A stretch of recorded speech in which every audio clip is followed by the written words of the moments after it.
batahana ashaka kumugira umugore, bari abagore babiri.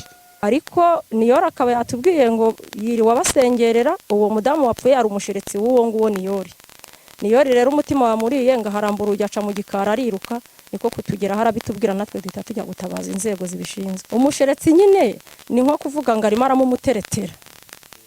Amaze kumuteretera rero wa wundi wari kuguma aho ngaho akaryamana na Liyanderi agira ubwoba, arusha wa wundi ubwenge aracika. Noneho washerekaga niwe wapfuye. Liyanderi yamubwiye ati ko musize aha ngiye kubazanira inzoga zo kunywa, agiye he munyereke mume. Undi rero aramubura, amubuze nyine ubwo yamukoreye ibyo ngibyo aramwica.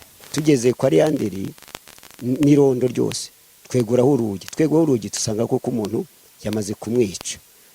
Tumaze kubona ko umuntu amaze kumwica, turongera urugi turugaruriraho tuti reka dushake noneho Liyanderi. Tugiye kumva twumva arimo aritotombera ruguru mu muhanda hari kuri uyu muhanda mureba. Ubwo ngo yitotombaga avuga ngo uwa mbere ndamwishe n'uwa kabiri ndamwica. Ubwo twahise tuzamuka noneho twigabanyemo ibice bibiri, bamwe banyira ibumoso abandi banyira iburyo.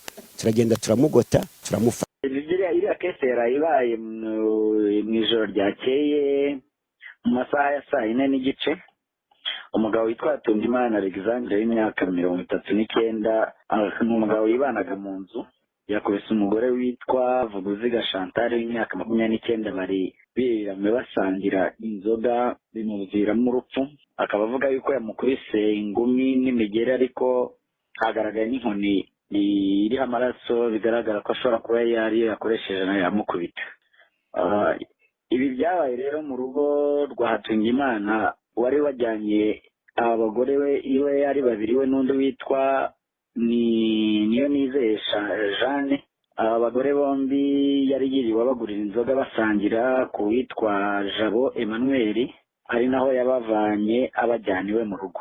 Uyu mudamu Niyonizeye yavuga ko bageze mu rugo bamusaba ko ajya kubagurira izindi nzoga, agiye abasiga mu nzu, asiga bakingiranye.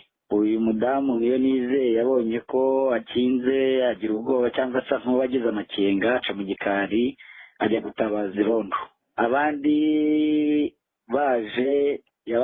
abonye baje bahageze basanga batabaye basanga yarangije kumwica. Bahita bafata uyu mugabo, umurambo wahise ujyanwa mu bitaro bya CHUB gukorerwa isuzumwa.